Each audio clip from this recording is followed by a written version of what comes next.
यो people, good morning, good evening, good afternoon. जो video देख रहा हूँ सबके लिए, कैसे हैं सब लोग बेटा? ओके, एक बार फिर से स्वागत है आप सबका हमारे नए लेक्चर में। आज की क्लास के अंदर हम लोग जो है वो डिस्कस करेंगे हमारे पेपर नंबर 2 के 25 क्वेश्चन को। इसका पीडीएफ मैंने मॉर्निंग के अंदर जो है वो टेलीग्राम पे डाल दिया था। आई होप आपने उसको कर लिया होगा। तो अब आप इसको सॉल्यूशन देखिए और फिर मैचिंग कीजिएगा। ओके जी सर। सबसे पहला क्वेश्चन जो इसके अंदर था अपना, वो क्या था? वो था सब ऑप्टिमम एलोकेशन जो है रिसोर्सेज का अंडर द मोनोपोल। सब ऑप्टिमम मतलब ऑप्टिमम एलोकेशन नहीं हुआ, ध्यान से समझना। सब ऑप्टिमम बोल दिया ना, तो सब ऑप्टिमम का मतलब कि आपने जो है वो ऑप्टिमम एलोकेशन अभी नहीं किया। तो सब optimum allocation the resource under the monopoly to cause the social welfare, जिसकी वजह से क्या हो गया? सोशल वेलफेयर का नुकसान हो गया। इज ऑफर इन्फर्ड एज, तो उसको हम क्या बोलते हैं? उसको बोलते हैं डेड वेट लॉस। क्या बोलते हैं? Dead weight. नीचे लिखा हुआ है dead weight loss is a cost of society, जिसका खामियाजा किसको भुगतना पड़ा? सोसाइटी को। Created by the market inefficiency which occur when supply and demand are out of equilibrium. जब कभी भी सप्लाई और डिमांड जो है वो इक्विलिब्रियम से हट गया, आउट ऑफ इक्विलिब्रियम हो गया, तो वहां पे जो है वो क्या आएगा? मार्केट इनएफिशिएंट हो जाएगी। तो वहां पे उस मार्केट इनएफिशिएंसी का अगर खामियाजा जो है वो पब्लिक को भुगतना पड़े सोशल वेलफेयर के में कमी होने के कारण, तो उसको बोलते हैं हम लोग क्या? Dead weight loss. तो बोलते हैं any deficiency caused by an inefficient allocation of resources. तो इसका आंसर जो है फर्स्ट का वो क्या है? Dead weight loss. आगे सेकंड, टेली मार्केटिंग किसका पार्ट है? Telemarketing is a part of the direct marketing. Telemarketing जो है जिसमें आप इंटरमीडिएट का हेल्प नहीं ले रहे हो, आप डायरेक्टली कस्टमर के साथ में क्या कर रहे हो? कॉन्टैक्ट कर रहे हो, तो उसको बोलते हैं आप लोग के टेली मार्केटिंग। ठीक है, और वो पार्ट है किसका? डायरेक्ट मार्केटिंग का। आगे, before belated return section 139 sub section 4 income tax के अंदर जो है जो बिलेटेड रिटर्न होती है, मतलब ड्यू डेट तक अगर आपने रिटर्न फाइल नहीं किया तो ड्यू डेट के बाद भी आप रिटर्न फाइल कर सकते हो। तो वो कब कर सकते हो? वो कर सकते हो आप लोग कब? Before the expiry of the relevant assessment year, जो आपका रेलिवेंट असेसमेंट ईयर है उसके एंड होने से पहले पहले, और before the assessment is complete, या फिर आपके असेसमेंट जो हो रही है, जो इनकम टैक्स अथॉरिटी कर रही है, तो उसके कंप्लीट होने से पहले पहले आप जो है वो बिलेटेड रिटर्न को फाइल कर सकते हो। तो आंसर जो आएगा वो क्या आएगा? थर्ड। आगे, उपासला मॉडल जो है for internationalisation of the business operation का इज नॉट वैलिड। वो किसके लिए वैलिड नहीं है? तो उपासला मॉडल जो है वो था आपका बेसिकली जो मैन्युफैक्चरिंग इंडस्ट्रीज है उनके लिए था, जो ट्रेडिंग एंटरप्राइज है। तो ये सर्विस ऑर्गेनाइजेशन के लिए जो है ये वैलिड नहीं है। तो फोर्थ का आंसर जो है वो क्या है? Service organisation, second. तो ये लिखा भी है Uppsala international process is a model for the firm selection of the market and mode of entry while going international. The theory was first developed by the Wenger ने 2009 के अंदर जो है इसको बताया था सबसे पहले, while watching Swedish film. In their model, they made an experiment that firms internationalize by following a series of establishment chain. तो ये थोड़ा ध्यान रखिएगा। इसका आंसर जो है उपासला मॉडल जो है वो इसके लिए, सर्विस ऑर्गेनाइजेशन के लिए जो है वो नहीं होता है।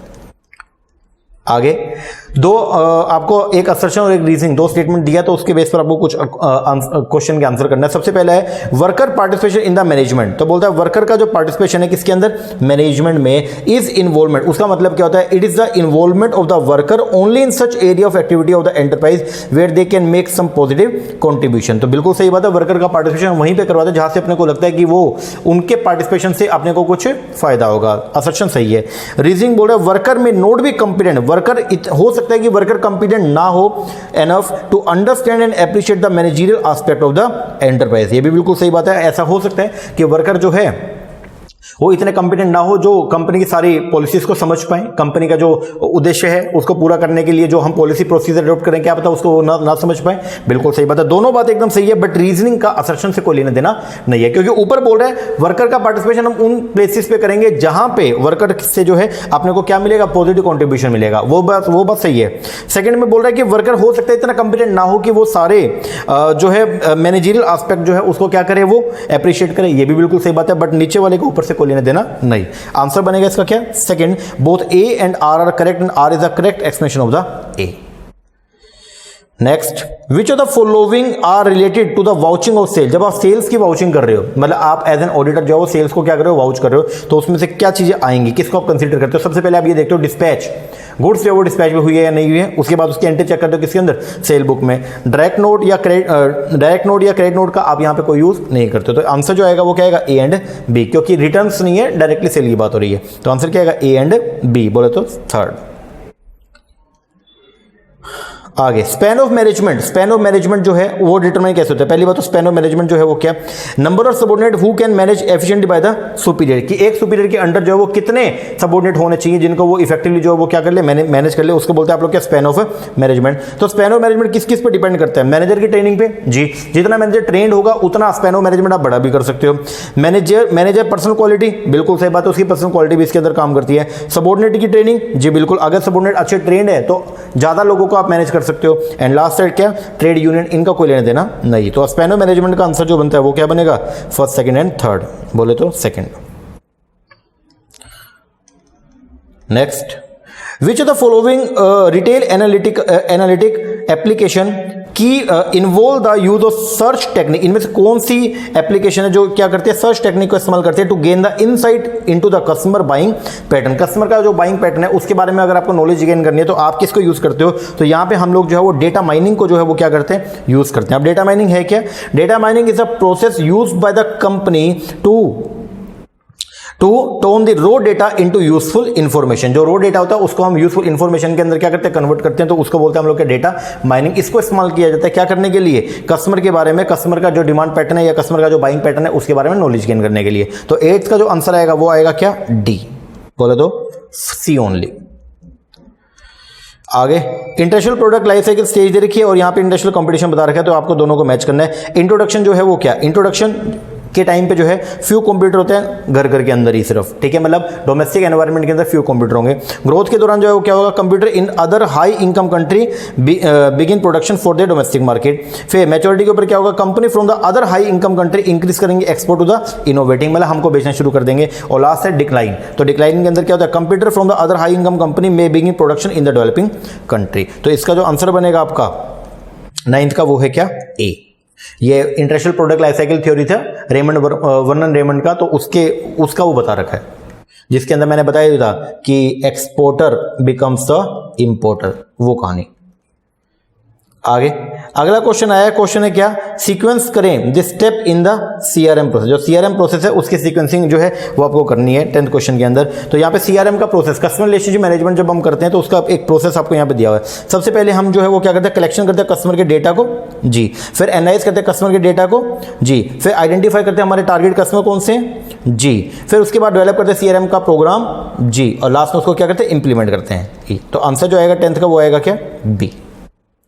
नेक्स्ट, इन ए मॉडरेटली स्क्यूड डिस्ट्रीब्यूशन, जो मॉडरेटली स्क्यूड डिस्ट्रीब्यूशन होता है, which the following equation indicate the relationship among the mean, median and mode. तो देखो मॉडरेटली स्क्यूड डिस्ट्रीब्यूशन के अंदर जो है वो बेसिकली आपका एक रिलेशन बनता है, वो होता है मीन माइनस में mode is equal to 3, mean minus में मीडियन। ये तो मीन माइनस मोड जो है अगर आप इसको कंप्यूट करोगे तो आंसर आएगा mode is equal to 3, median minus में 2 मीन। तो इक्वेशन सिंपल सी है, 11th का आंसर बनेगा क्या, बी।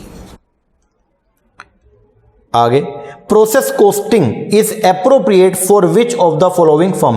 प्रोसेस कोस्टिंग एक टेक्निक होती है जिसके अंदर बेसिकली क्या होता है कि सामान को जो है वो कैसे हम प्रोसेस के थ्रू जो है वो तैयार करते हैं, मतलब एक पूरा प्रोसेस रहेगा, उसमें कैसे स्टेप होंगे, उन स्टेप्स को फॉलो करते हुए वो सामान क्या होगा, प्रिपेयर होगा। तो बोलते हैं प्रोसेस कोस्टिंग एक एप्रोप्रिएट है किसके लिए, for which of the following firm, logistic के लिए नहीं, एक ही बार हो जाएगा, फार्मास्यूटिकल के लिए नहीं, टूरिज्म के लिए नहीं, ऑयल रिफाइनिंग फर्म जो है इसके लिए हम लोग प्रोसेस कोस्टिंग को जो है वो क्या करते हैं, यूज करते हैं। तो 12th का आंसर जो आएगा वो क्या आएगा, D.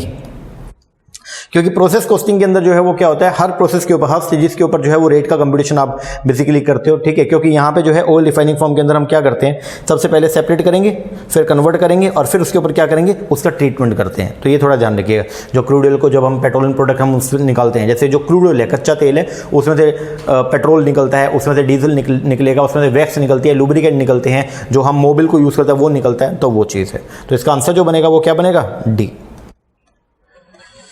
Next, in order to calculate the capital adequacy ratio, banks के अंदर बैंकों को बोला गया कि हर बैंक जो है वो कम से कम एक मिनिमम कैपिटल मेंटेन करेगा ताकि जो इंसॉल्वेंसी की जो पोजीशन है वो कभी भी सामने ना आए। तो बोलते हैं इन ऑर्डर टू कैलकुलेट, अगर आप वो कैपिटल एडिक्वेसी रेशियो को कैलकुलेट करने के लिए banks are required to take into consideration, bank को जो है वो क्या ध्यान रखना चाहिए, which of the following risk, credit risk रखना चाहिए, मार्केट रिस्क रखना चाहिए, ऑपरेशनल रिस्क रखना चाहिए। तो आंसर जो है वो आएगा क्या, 4। तो तीनों तरह के रिस्क को जो हमने बेसल 2 और बेसल 3 पढ़ा था ना, तो वही चीज़ यहाँ पे दे रखी है। हालांकि लिख भी दिया थोड़ा सा। मार्केट रिस्क का मतलब क्या होता है, जैसे इंटरेस्ट रेट का रिस्क हो गया, एक्सचेंज रेट रिस्क हो गया ये। ऑपरेशनल रिस्क का मतलब क्या होता है, risk resulting from the breakdown in the internal procedure, people, system etcetera.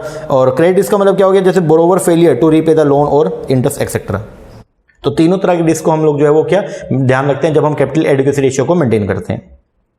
Next, suppose that a firm के 20% डेट है एंड 80% इक्विटी है इन द कैपिटल स्ट्रक्चर।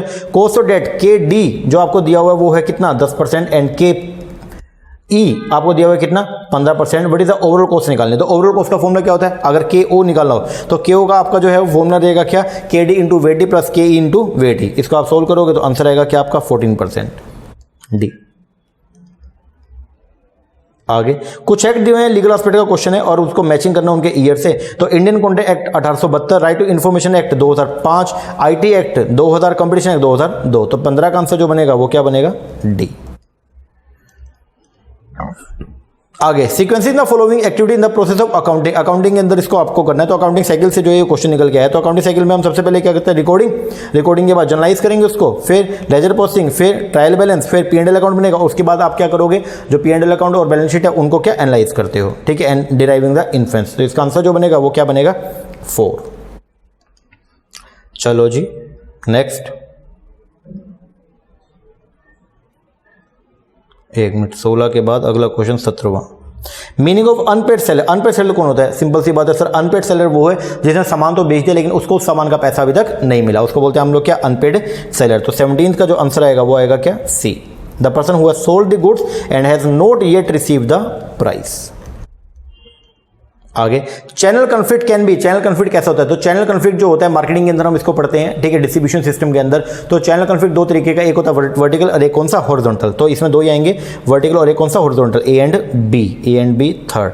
वैसे बता लिखा भी हुआ है तो बता देता हूँ। Channel conflict horizontal, vertical. Horizontal होता है सेम लेवल के लोगों के बीच में और वर्टिकल होता है क्या डिफरेंट लेवल के लोगों के बीच में, ठीक है। तो ये है, आपका ध्यान रखिएगा।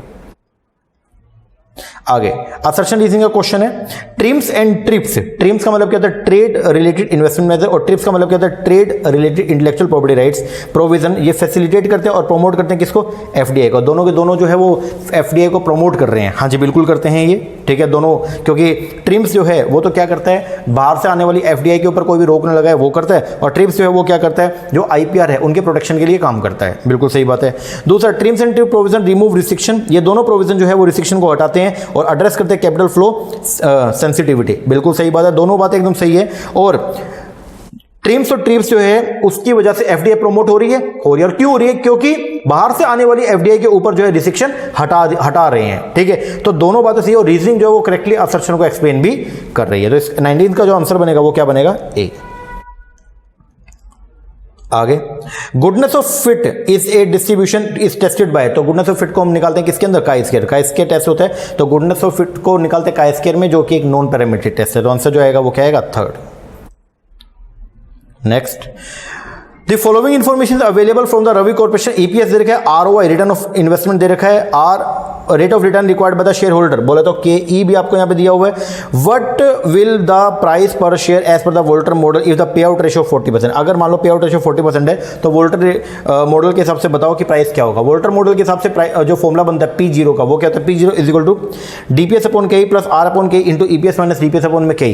डीपीएस दे रखा है कितना, ईपीएस दे रखा है आपको 4 रुपए, और अपना जो पे आउट रेशियो 40% है तो 1.6 आपका आ गया डीपीएस अपॉन के। कॉस्ट ऑफ इक्विटी जो है वो दे रखी है 15%, आर दे रखा है 18% अपॉन में 15 into EPS 4 minus DPS 1.6 upon में के 1.15। इसको सोल्व करेंगे तो 29.87 जो है वो आंसर आ जाएगा। 29.87 बोले तो first.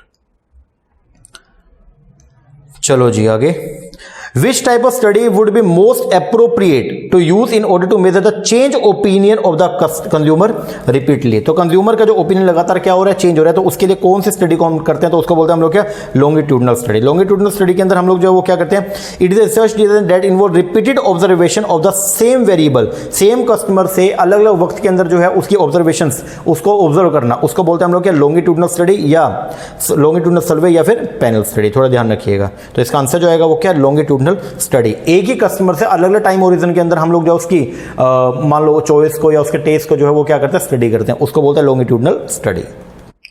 And next, who coined the metaphor invisible hand theory. Invisible hand theory जो है वो किसने कॉइन किया था, तो वो था एडम स्मिथ। तो 1759 के अंदर थ्योरी ऑफ मोरल सेंटीमेंट आई थी।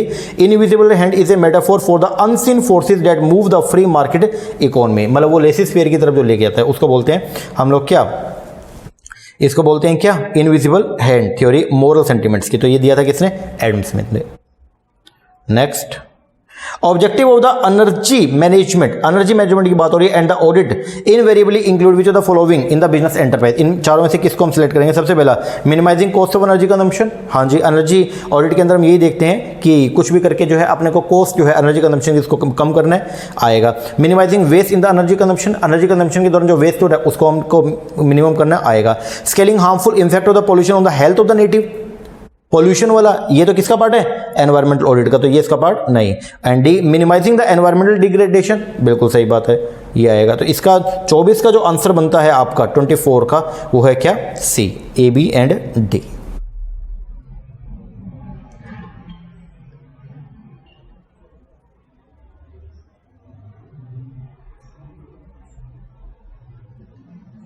एक मिनट, लास्ट क्वेश्चन।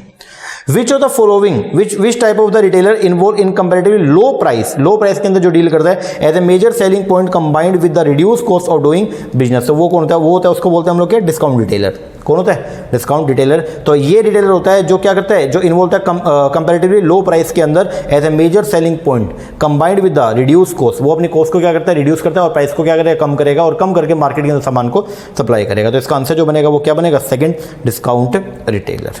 ओके, लो जी, ये हो गया जी आपका कॉमर्स के क्वेश्चन। इसको कीजिए और कमेंट करके बताइएगा आपके कितने क्वेश्चन ठीक बैठे हैं। ओके जी सर। और अब नई रिवीजन वीडियो जो है वो आज शाम को या कल मॉर्निंग के अंदर हम लोग इनकम टैक्स की जो है वो अपलोड करेंगे, तो वो भी देखिएगा और अपनी तैयारी बढ़िया करिए। ओके जी सर, चलो ये कीजिए, मिलते हैं नेक्स्ट सेक्शन में, तब तक के लिए थैंक यू वेरी मच।